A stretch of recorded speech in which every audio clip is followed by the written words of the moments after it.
Welcome back to the Legends Lounge. I'm Rio Ferdinand. And I'm Roman Kemp. Listen, Roman, I have to say, we have passion, a true leader, strong, aggressive, thunder fires, a free kick specialist, a sublime left foot, by the way. Yeah. I can't find enough superlatives. That's because he is one of England's greatest left-backs of all time, a true legend of the game, known for his unwavering commitment on the pitch and his devotion to the three lines. Please welcome the one, the only, Stuart Pearce. Stuart, hello. Well, thank you. That's some introduction. Thanks very much. That was That's what we do. I think the build-up is very much deserved. And I'm going to go straight in, a little bit two-footed into this, because you chaps have played against each other. We played with each other. Yeah. No, Yeah. but against each other. Do you remember the first time you played against each other? Oh, I told them this story yesterday, a couple of days ago when we heard you were getting you on. I don't know if you remember this, you know. So you was at Newcastle. I was a young kid, probably about 8 stone at the time, at West Ham. Played at St James's Park when you were at Newcastle. And obviously I'd looked up to you for years, and I'd went to Euro 96, really watched you closely while we were there. And so we're playing against Newcastle. 1-0 up, Stan Lazaridis at St James's. Half-time whistle goes and we start trotting down towards the tunnel. Get in the tunnel. St James's tunnel was quite tight at the beginning. And I'm thinking, I'm doing well at St James's Park. What a great... Feeling yourself. Yeah, really feeling confident and good about myself. Yeah. And then all I hear is, don't worry, boys. He'll give us one. Rio will give us one. I'm sure of it. He knows it. He will give us a goal, boys. And I've obviously know your voice and see his shoe. I was just devastated. I thought, oh my God, he thinks I'm rubbish. Stuart, that was the reason I had to bring up you guys playing against each other, because I knew that story. I mean, did you enjoy stuff like that then? Again, Can I just say before anything did that, I hated Stuart for a while after that. I thought he is out of order. I went back to my mates. Stuart Pearce, I can't believe he said I'm rubbish. He thinks I'm rubbish. He pulled me out of fun. All the teammates. But is that because that's obviously stuck with you as a story? Is that because of who it was that was saying it? This person that you had watched growing up, and yeah, it was like the England legend, like. And I was thinking, please, I just want to be respected. Please, just respect me a little bit. I've got to say, Ray, I do apologise now, but I'm all right with it. You know what I'm like as a teammate. Very good, very supportive. Yeah. It's just in the opposition is a different animal. I bumped into Manu Petit. Done some TV work at Man City a couple of weeks ago, and he come up to me and went, I hate you. I said, we've never met before, you know. He said, when I played for France in Euro 92, you were screaming at the bench and all us French people hate you. I said, good, I've done something right. But like, obviously, you guys, had that moment where you were able to play with each other as well. Did that come into play in a good way? Like, say, that type of vibe from Stuart, did you think as a teammate? Yeah, so when Stuart came to West Ham, obviously I was very much like, right, I want to see what he does every day. I've seen him in the tournament, but I've got a chance to see him every day now. And just for what Stuart had achieved in his career, all the England caps, the massive moments, it was a humility for me that I saw, and it probably didn't get into my system right then and there, but I think over time you look at people like Stuart who've done so much and you think they're still humble, still hardworking, still diligent, still consistent. I think consistency as well with the work ethic were some of the things that really stood out in someone like Stuart's makeup as a young, impressionable kid. Yeah. Coming through the system, and I was in the first team, but I still had loads to learn. And I think that was one of my traits that I had throughout my career, especially from a young age. I wanted to learn. I wanted to ask questions, and he was always open to me to do that. What'd you make of that, Stuart? Listen, I walked through the door at West Ham. I think I was 37 years old at the time. Wow. And because I'm an electrician by trade. You were driving a Mondeo, by the way. Yeah. Full Mondeo. I know, you're damn right I did. I'm not paying money out, Rio. Come on now. That was one of the first things everyone I'm extremely saw. tight as a man, you know. The first thing you realised about Stuart Pearce was he was driving a Ford Mondeo. Mate, it went through the training ground like wildfire. Lads, he's got a Mondeo. He's got a Mondeo. Like, you got young lads like me driving like BMW convertibles. And I thought, I'm going to have to take my car back. You know what I mean? But it was just, again, humility. Yeah. Do you want to see? Or tight. I'll tell you my new car now. I've got a Skoda. Kia Sportage. Oh, yeah. How many miles on the clock? 258,000. Oh, my God. 250,000. Do you drive everywhere? Everywhere. Oh, wow. And it's beaten up. I take it to gigs, I park anywhere outside. If it gets scratched, it don't matter, you know what I mean? Because I come from humble beginnings, non-league player and electrician, all that, I've always kept very, very grounded. And to be fair, to turn up to West Ham, for me it was brilliant, because I walked into a dressing room that had some old stagers in there, but the likes of Rio and Joe Cole and Frank and Carrick and a young Defoe in the academy, and it was brilliant. I always saw it as my job to pass the message on, if you like, you know, about how to be professional. We also had Razor Ruddock, so I had to steer the likes of Rio away from Razor and Razor's lifestyle. You that was difficult, wasn't it? It was a bit difficult, but he helped me brilliantly. We played with 3 centre halves when I walked through the door, and my legs were going, but my brain wasn't. So I think we helped each other in many ways. We had Igor Stimac playing alongside us, who was, you know, intelligent footballer as well, and it was fantastic just to play alongside youngsters that were coming up the food chain. Stuart, I mean, we've you know, you've got your CV here. I mean, you managed a team, Manchester City, from 2005 to 2007. Safe to say, since you left then, they've gone nowhere. And then obviously took over the England under 21s.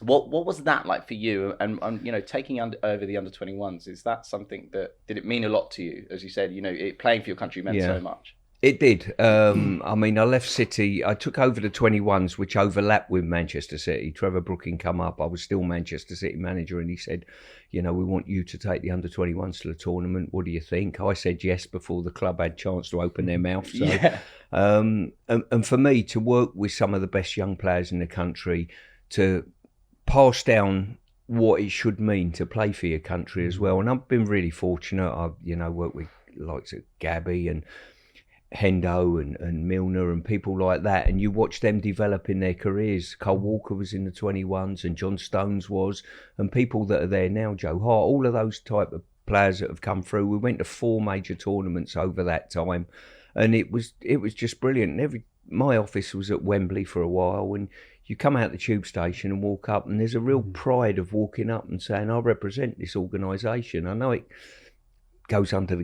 gets a bad press on occasion, but I tell you what, you should be really proud of the Football Association. And I was part and parcel of sort of trying to help get St George's Park built as well. That was in the planning process, and it's just nice for me. I was at St George's a couple of days ago, and I walk in there now and I look round and I think we should be immensely proud of this, and I am as being an Englishman.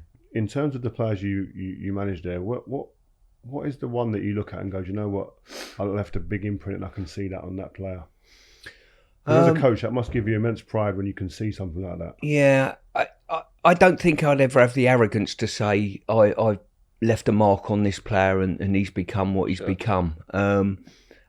It gives me immense pride, really, I've got to say, when... let me give you a great example, probably. Jordan Henderson. Jordan Henderson was with the under-21s. He was my captain with the under-21s. And then he got a move to Liverpool. And then the Liverpool fans thought he's overpriced and not good enough. Yeah. And his salvation coming away from Liverpool in those early days, this is my opinion of what I saw, was the under-21s. And this is where his esteem was good and he was valued. And then all of a sudden, he wins the Liverpool fans over. And all of a sudden, he lifts the European Cup for Liverpool. And that's at that stage, you sit back as his national manager, international under-21 manager, and you think, I'll tell you what, you deserve everything you get for your professionalism and what you've done. And it's at that stage, I look and think, I'm proud of the little input that I've given you. Before we get into the current England setup, Stuart, you took on our 9-dart challenge. Here it is. Okay, come on. I get 9, don't I? You get 9. You get 9. First up. Oh, consistency, look. Oh, consistent. He's played before. Okay, 60. That's 60.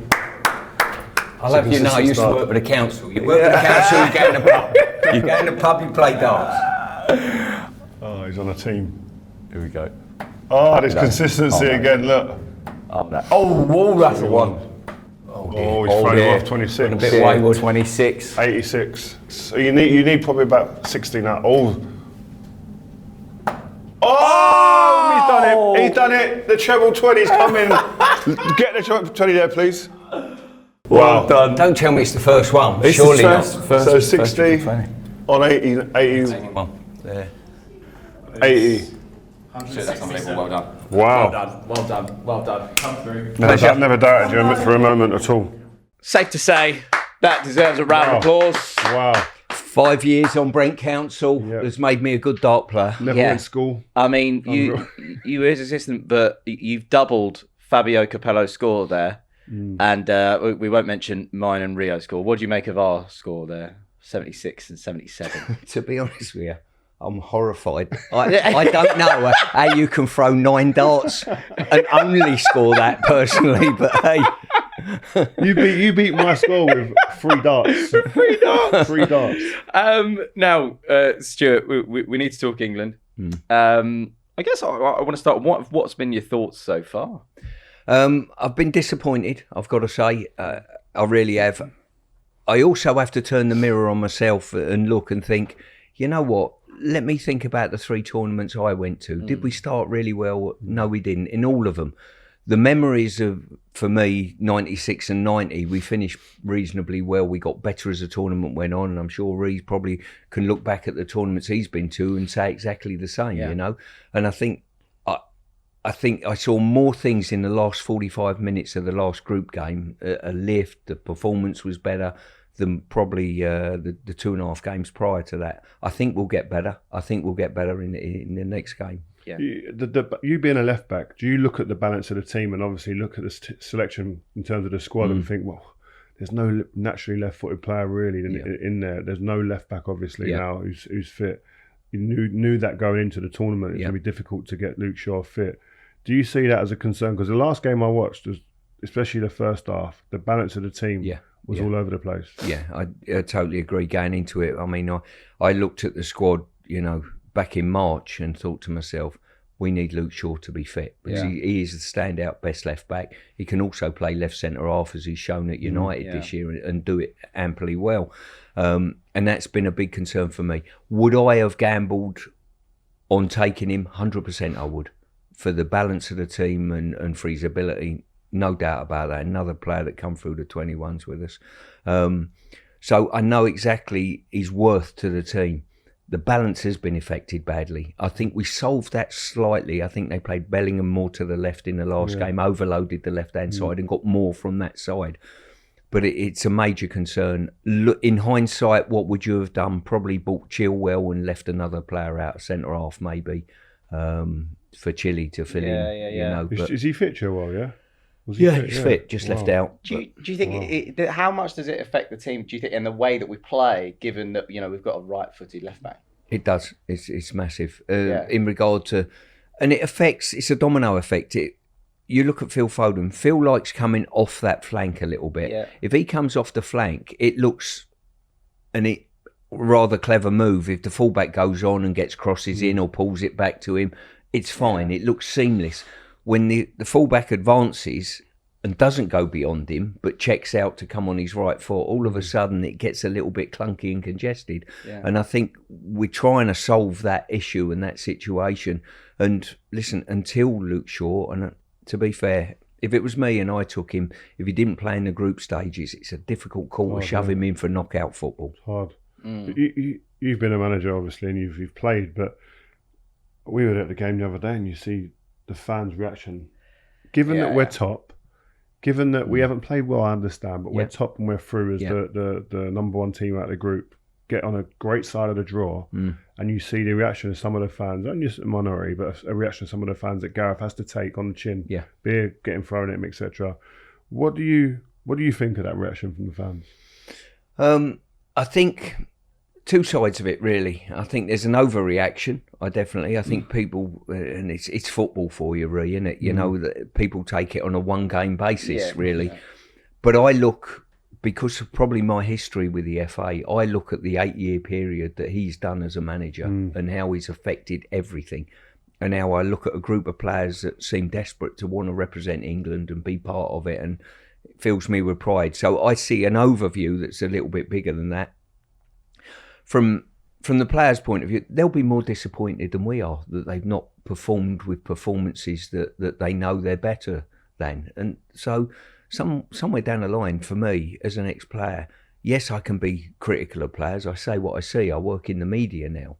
But somewhere down the line, you've also got to check yourself and say, hey, by the way, Pearcey, do you remember when you went to that tournament and you were nervous as a kitten when you stepped out at your first tournament and you've never been there before and you didn't play well in that game, and it took you 4 games to get into a run and a performance that people only ever remember now. But do you think with how important now systems are over almost individuals, it takes a little bit of that away? Potentially, yeah. I think it takes some of the thinking away from players. If we're talking generically about football, I think it does. I don't see players put the foot on a quick free kick and take it really quickly now. In the main, what they do is all set up, hang on, we'll come. Even defenders, if there's a free kick 35 yards out from your goal, defenders turn away and face away from the ball and run back to their goal because they know everyone's conditioned to set it up, get everyone forward, slow. And I'll tell you what, I used to work for a fellow called Brian Clough for 8 years. He just used to say, well, first one on it takes it. Simple as that. Yeah. You know what I mean? It is, the way how the game is now, it requires so many big characters, like leaders, like, and now clubs have like leadership groups. And one of the people that I know is part of the leadership group in this England setup is Declan Rice. Now, when you were working at West Ham, am I right in thinking you were coaching Dec from a young age?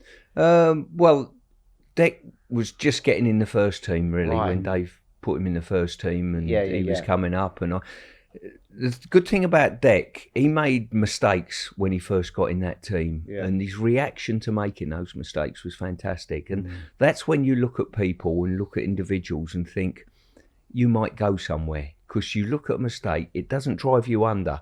And he's just got stronger and stronger. And I look at Dec now, and I think Scholesy made a couple of comments about him. And I can half understand.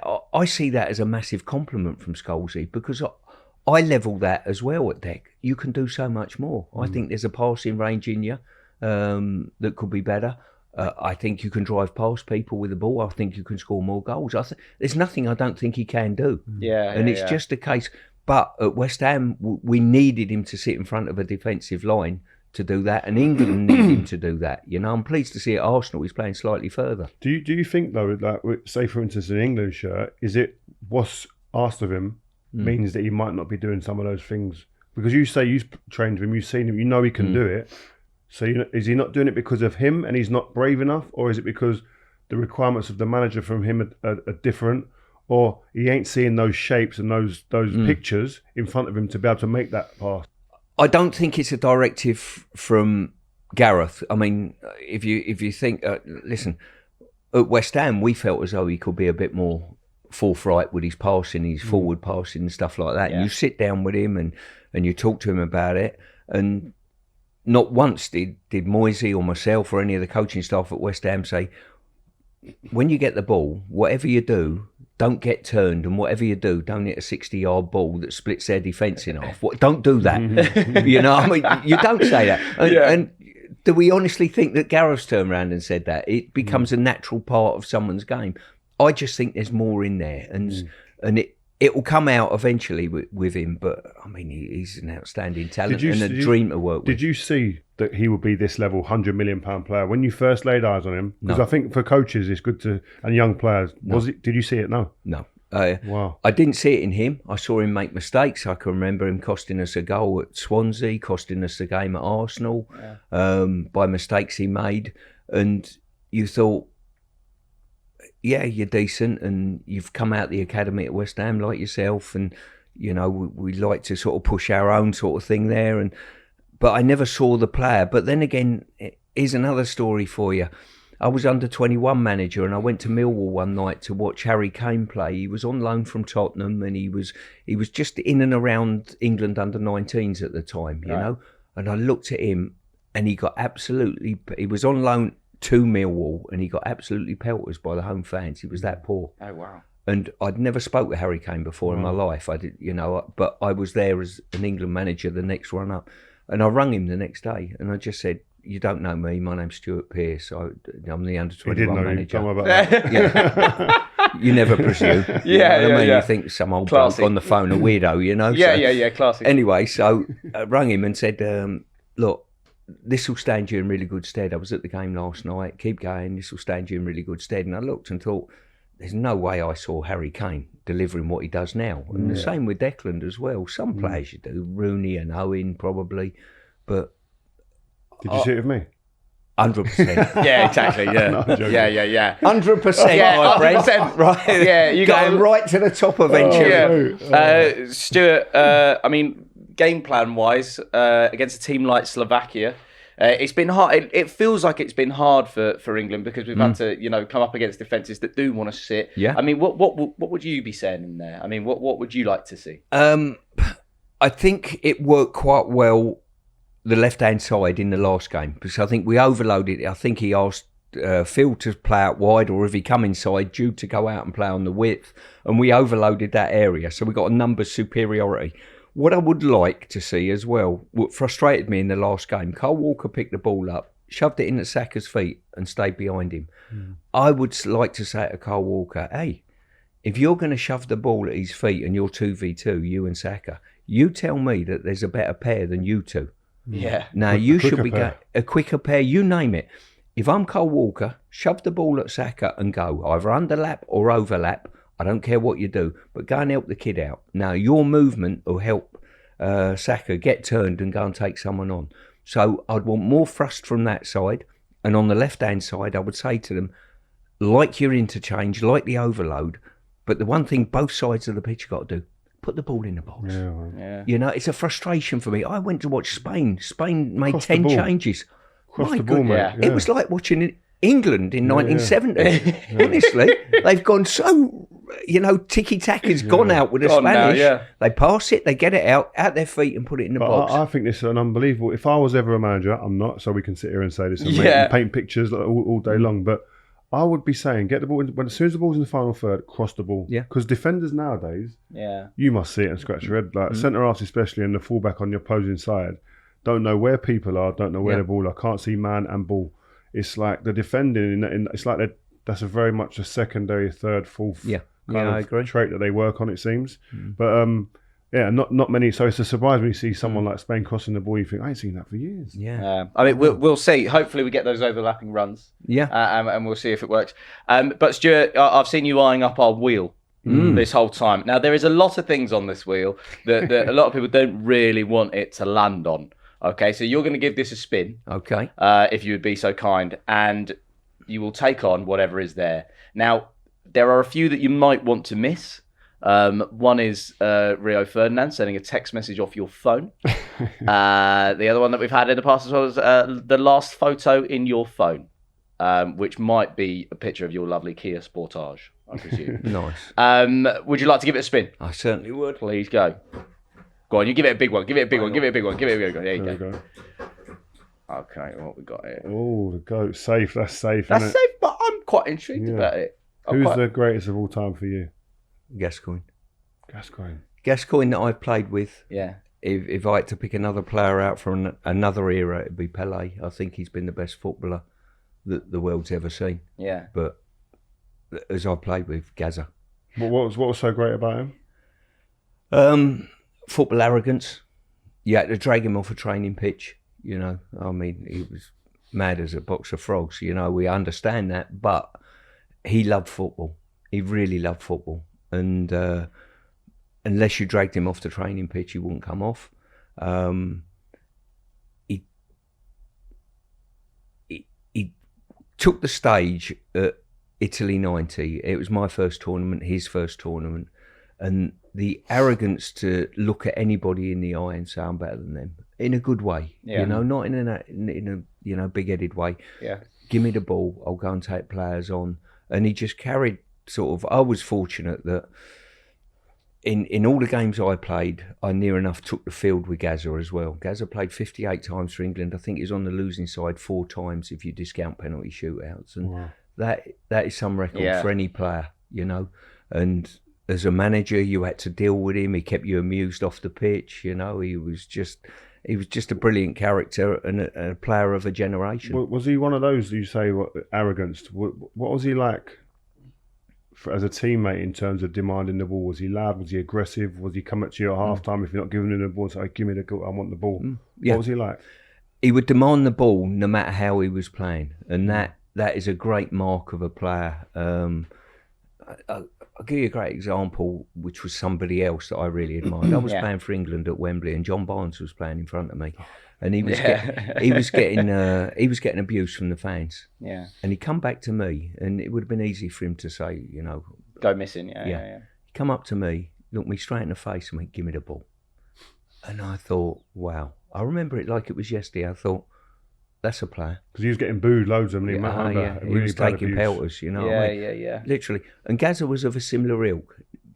Listen, the fans loved him, but no matter how he was playing, give me the ball, I'll make you play. And Euro 96, the goal he got there, set the place alight. Italy 90, he was just incredible. A match for anyone on the pitch. And just, I don't know, he was a special talent. He really was. Have you got, give us one story before you go. Of Gazza? Because I've heard you tell a couple of stories. Yeah. They make me laugh, man. I'll tell you one that you haven't heard, Go all right? No, I can't tell you the one thing. I can do. I'll tell you this one, though. This is a story I heard, and every story you hear about Gazza, you think, surely not. And then surely yes. Yeah. Right. He signed for Lazio, and the manager was Dino Zoff at Lazio, who, if you think Fabio was, a taskmaster, this fella was beyond Fabio. So they're going up into the Italian Alps pre-season. Gazza's first pre-season there when he's fit. They're going on the coach. At the front seat, left-hand side, is Dino Zoff, a Armani suit. They're going to train 3 weeks, training 4 times a day. He wants nothing else but football. All you do is think football. Yeah. So he's in the front seat. He's reading the Gazzetta dello Sport. Coach goes up. They blacks out. They go into one of these big alpine tunnels. As they come out the tunnel, Dino's office still sat there cross-legged, reading the Gazzetta dello Sport. The coach illuminates. He looks to his right. Gascoigne sat there reading The Sun naked. I knew it. And I bumped into Roberto Di Matteo the other day, and I thought, was this story true? And I tell it after dinner and at places, and people like, is it really true? And Roberto said to me, did you hear the story about Gazza being naked? I went, it's true. He said, everything's true that you hear about him. And it's just fantastic, you know what I mean? Yeah, 100%. Stuart, it has been an absolute pleasure to have you on the show today. I guess for yourself, what's next? I mean, is it a management return? Is that still an option for you, getting back into the game like that? Well, I left West Ham 2 years ago. I absolutely loved it there, and supporting Dave and supporting the staff. I sort of almost come to an age where I felt as though my life, yes, doing a job and fulfilling a role as a coach, but helping everybody else at the club, facilitating them and helping Dave as a manager and stuff. But it was the right time for me to step away, and I enjoy travelling and all bits and pieces like that. I do a lot of motivational and team building stuff with companies. I go into companies and do that, which I really enjoy. I work in the media, I'm at all the games. But if anything comes up, I'm always open-minded to go back in again. It depends what the challenge is. And finally, we've got our predictions, I guess you could say. Firstly, let's try a prediction for the game tonight. What do you reckon?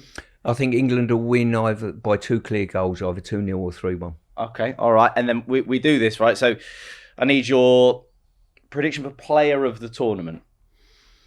Mark Gahey. I think on the 3 games I've seen so far, he's been absolutely outstanding. This is his first tournament, by the way. Yeah. What about overall in the tournament though? Is that what you think? You think full tournament, Mark Gahey, or? Yeah, I do. I think if we're going to be successful as a nation, I'm not sure I've seen anyone be more consistent over 3 games. In the games that I've seen, either live or the TV games. To be honest with you, and I don't think there's been a standout player in the group stages as yet. Not anyone that's blown me away, and I think Mark's done as well as anyone. Really well. What about top goal scorer? Musiala's looking pretty good for Germany at present, and they might have a decent run, but they've got potentially the Spanish next, so that could be bye-bye Germany. Exactly. If they go through, I think he's going to get player of the tournament. You think so? Musiala. Yeah. Okay, and then who wins it? England, of course. Love that. Yep. Love that. Stuart, thank you so much for being a part of Legends Lounge today, and we have a new leader for the darts. Blew the race away, didn't you? Yeah, Everyone's gone. 167. Stuart Pearce, everyone, on Legends Lounge.